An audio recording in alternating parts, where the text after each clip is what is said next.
Hinter 7 Meeren und 9 Bergen blüht ein Maulbeerbaum. In dem Baum singt eine Nachtigall. Und wer sie hören will, muss meinen Märchen zuhören. Es war einmal ein Königreich, das von einem großen Meer umgeben war. In dem Königreich wohnte ein alter Kaufmann, der war so gebrechlich, dass er nur mit Mühe den Stock halten konnte, auf den er sich beim Gehen stützte. Dennoch sorgte er für seinen Enkel Wachtang, ein Knabe im zarten Alter.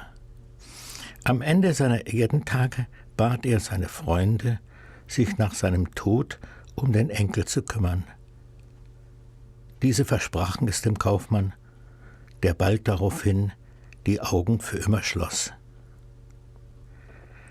Nach der Beerdigung verkauften die Freunde all sein Eigentum, die Waren, die Lagerstätten und was sie an Geld zusammengetragen hatten, das gaben sie aus für die Erziehung und für die Schule. Als Wachtang 17 Jahre alt geworden war, da überlegten die Freunde, welche Lehre er wohl machen könnte. Sie gingen in verschiedene Werkstätten und haben dort dann gefragt, sich erkundigt. Aber eines Tages fanden sie dann den Goldschmiedemeister, fragten ihn, ob er Wachtang zur Lehre annehmen würde. Und der probierte und war sehr, sehr erfreut darüber. Eines Tages hatte der Wachtang wieder eine schöne Arbeit gemacht, Schnallen, graviert, Silberschnallen und für die Damen Halsketten. Und die Leute waren so begeistert von seiner Arbeit, dass sie immer wieder etwas bestellten. Eines Tages kam der König und bat den Meister, er möchte mitkommen ins Königsschloss. Dort stand auf dem Tisch eine Schale mit Perlen. Der Meister probierte, schaute sich genau an. Daneben war ein Tuch, eingewickelt war da drin ein Goldklumpen.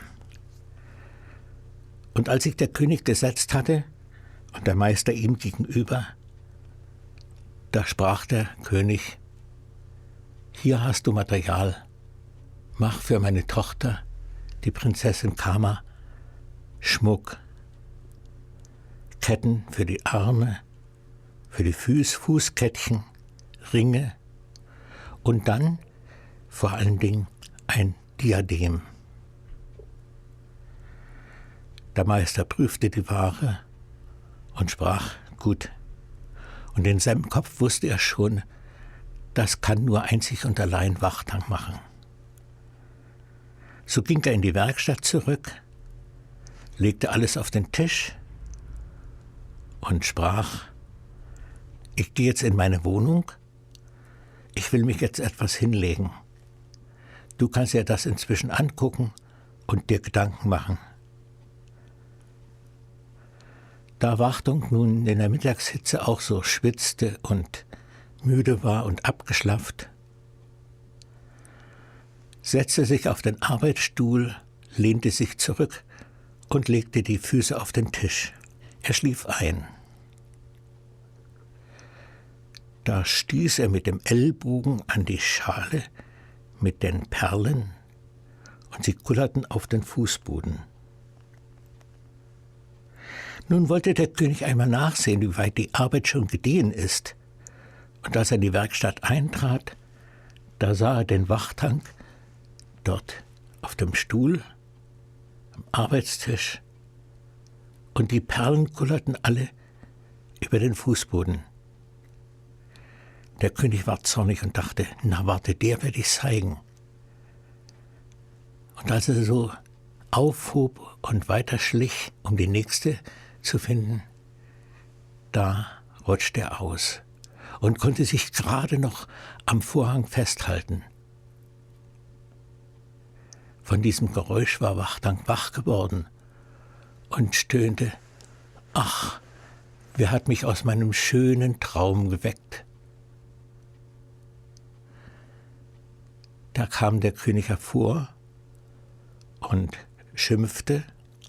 Und dann sprach er: Ich werde dich nicht bestrafen, wenn du mir erzählst, was du geträumt hast.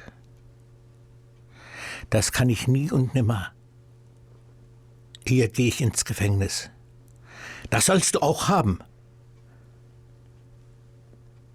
Und er rief die Wachen, die brachten ihn ins Gefängnis. Da lag er nun in der Zelle. Und wie das roch, er guckte sich um, das Stroh, Igitt. Und dann sah er die Zelle sich genau an. Es war schrecklich. Das vergitterte Fenster ließ nur wenig Licht hindurch. Aber dann sah er einen Lichtschatten um den Stein herum. Er schaute genau hin, rüttelte und merkte, dass der Stein locker ist. Er zog ihn vorsichtig aus der Mauer heraus und, das war erstaunlich, dahinter war ein Gang. Er stieg hinein, aber nach einigen Metern, da konnte er nicht weiter. Da stieß er an eine Wand. So sehr er sich auch anstrengte, es half nichts. Er gab sich noch große Mühe und mit aller Gewalt, da plötzlich stürzte der Stein hinaus und das Licht blendete ihn so stark, dass er die Augen zumachen musste. Und als sich seine Augen an das Licht gewöhnten, an die Sonne, sah ein Springbrunnen. Und am Rande des Springbrunnens, da war eine Schale mit Früchten, Apfelsinen, Nüssen und Milch da drin und Honig. Und vor Hunger nahm er die ganze Schüssel gleich und aß ein Stück für Stück. Als sie leer war, wischte er sich den Mund ab mit dem Wasser aus dem Springbrunnen und schaute sich in diesem Garten um. Da war ein Baum und darunter lag eine schöne Frau. Er ging leise auf sie zu, schaute sich lange an und dann bückte er sich nieder und küsste sie auf den Mund. Schnell ging er wieder zurück, kroch in das Loch hinein und hob den Stein herein. Und dann in der Zelle steckte er den anderen Stein wieder in die Öffnung hinein. Und dann legte er sich hin mit Herzklopfen. Als die junge Dame, es war die Prinzessin Kama, munter wurde, wunderte sich, ob sie geträumt hätte. Dann stand sie auf und ging und wollte an dem Brunnen dort aus der Schale. Da war die leer. Sie rief die Dienerin und sprach: Hattest du nicht hier etwas hineingetan? Ja, Herrin. Ist etwas nicht in Ordnung? Nein, es ist schon in Ordnung. Und sie merkte sich das. In dieser Nacht träumte sie von einem jungen Mann, der sie geküsst hätte. Am Tag dachte sie nicht weiter dran, als sie aber dann im Garten lag, unter dem Baum, erinnerte sie sich wieder. Und sie dachte, ich darf jetzt nicht einschlafen. Ich werde tun, als schliefe ich, aber ich werde die Augen ganz klein wenig auflassen. Und es dauerte nicht lange, so fiel ein Stein aus der Mauer heraus und heraus kam einer mit struppigem Haar, mit langem Bart Und der ging gleich hin zur Fontäne und aß aus der Schüssel. Dann kam er auf sie zu. Sie überlegte, soll ich schreien? Dann war er schon da. Er küsste sie auf den Mund und da schlug sie die Augen auf. Sie wollte wegrennen, sie wollte aber auch nicht wegrennen. Sie fragte, wer bist du denn? Und Wachtang erzählte seine Geschichte, dass er der Goldschmiedelehrling ist und dass er nun bestraft worden ist und in dem Keller unten im Gefängnis sein muss. Und sie fand ihn so nett und dachte, kommst du morgen wieder? Und so trafen sie sich jeden Tag und unterhielten sich und sprachen. Eines Tages aber kam sie eilig und traurig, und da fragte sie, ist denn was passiert? Ach ja, die Fischer, die an unserem Hafen unten die Fische ausladen, die brachten 3 Äpfel mit und sagten, der Dämon des Meeres, der Herrscher des Meeres, der hat uns diese 3 Äpfel gegeben. Und wir sollten herausfinden, welches von diesen Äpfeln der älteste ist, der vor 3 Jahren gepflückt, oder welcher der von diesem Jahr. Und der Papa, der ist ratlos. Da sprach Wachtang, was? Das ist doch aber so leicht. Wieso? Kannst du das Rätsel lösen? Ja. Und sie ging zum König und sprach zum König, Papa, im Gefängnis ist Wachtang, der kann das Rätsel lösen. Woher weißt du, dass da unten eine Wachtang ist? Ein Gefangener. Papa, der Wächter hat's mir gesagt. Und wir haben uns unterhalten und er hat zugehört, als ich ihm die Geschichte mit den Äpfeln erzählte. Und so befahl der König, man sollte Wachtang herbeibringen. Und er fragte, kannst du das Rätsel lösen? Dann will ich dich sehr belohnen. Und du sollst die Freiheit haben.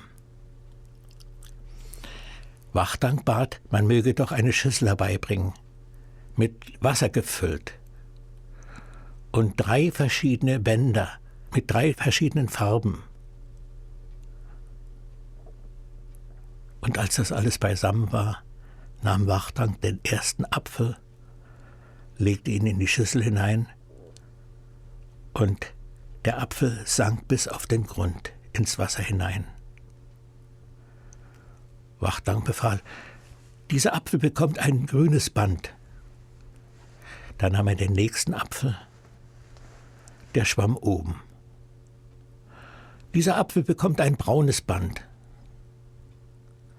Dann nahm er den 3. Apfel, der sank ins Wasser, zuerst bis auf den Boden hinunter und dann hob er sich langsam bis an die Wasseroberfläche.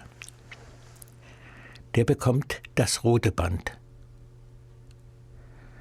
Und er sprach, der mit dem grünen Band, das ist der Apfel, den man in diesem Jahr geerntet und abgepflückt hat. Der mit dem gelben Band, das ist der ist vor 3 Jahren gepflückt. Und der andere im vergangenen Jahr. Und diese Antwort brachte man gleich dem Herrscher des Meeres, dem Dämon. Da war der Herrscher des Meeres aber doch verwundert darüber. Denn er hatte sich eine Strafe ausgedacht und freute sich, wenn das ganze Schloss unter Wasser ist, nass geworden. Der König bedankte sich und sprach, nun sag mir noch, was hast du geträumt? Wachtang sprach, das werde ich niemals sagen, Lieber gehe ich ins Gefängnis. Ach du sturer Kopf, du! Bringt ihn ins Gefängnis. Nun lag er wieder auf dem Stroh, aber die Tage waren für ihn nicht mehr so aussichtslos, so trist und traurig. Denn er wusste, jeden Tag wird er diesen Gang öffnen und zur Prinzessin Kama gehen. Aber einige Zeit ist vergangen, da kam sie wieder und sprach: Wachtang, der König des Meeres, der Dämon, der hat wieder ein Rätsel geschickt. 3 Pferde hat er uns gesandt. Und die Pferde, da sollen wir herausbekommen, welches das Älteste ist und welches das Jüngste ist und welches Pferd das Mittlere ist. Und dabei sahen sie von außen her ganz gleich aus. Der König hatte nun gehört, dass Wachtang das Rätsel lösen könnte. Und so befahl er, man möge die Pferde in den Hof führen. Wachtang sah, dass sie alle gleich aussahen. Dann befahl er, man möge im Stall die Futterraufe, die Futterkrippe mit Hafer füllen. Dann möge man 3 Bänder bringen, ein rotes, ein grünes und ein gelbes.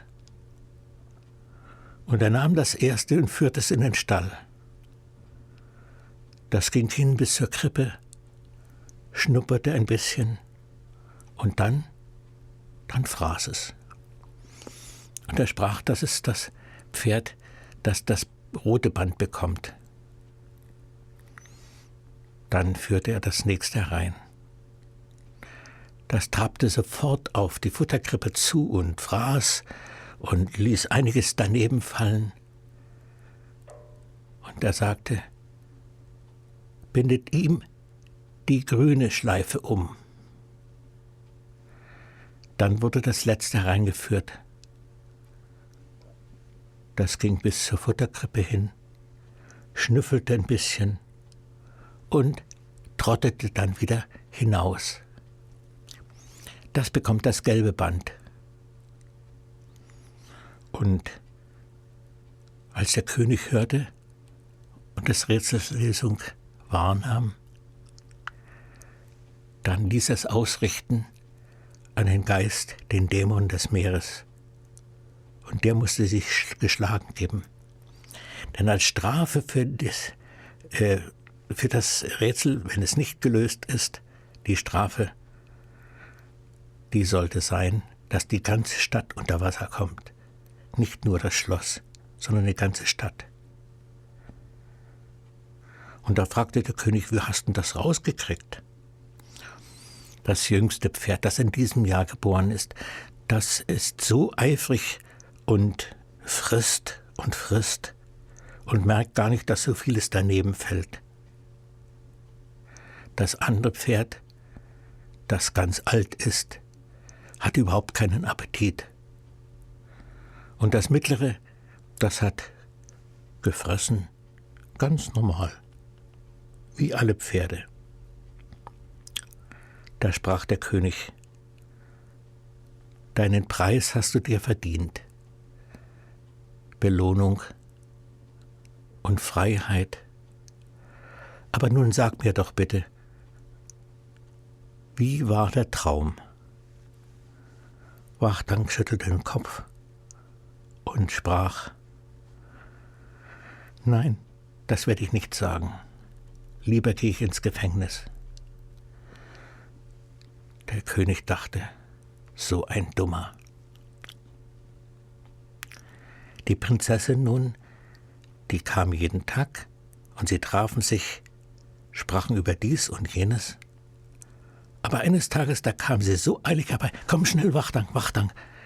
Der Dämon des Meeres, der will das ganze Land unter Wasser setzen. Eine Sturmflut, wenn wir nicht das Rätsel lösen. Wachtang stand vor dem König und hörte, der Dämon des Meeres, der verlangt, dass wir bei diesen 10 Kindern, die vor dir stehen, herausbekommen, welches die Mädchen sind und welches die Jungs sind. Ist doch nicht leichter als das. Bringt eine Schüssel Wasser her. Dann wurden die Kinder hereingeführt. Alle sahen gleich aus. Die Frisur und die Kleidung, es war kein Unterschied zu merken. Und da forderte das erste Kind auf, es möge sich in der Schüssel waschen. Das Kind wusch sich und plätscherte daneben. Und er sprach, dieses Kind bekommt ein blaues Band. Dann das nächste. Und da war es genauso. So viel Wasser war daneben geplatschert, dass ringsrum alles nass war.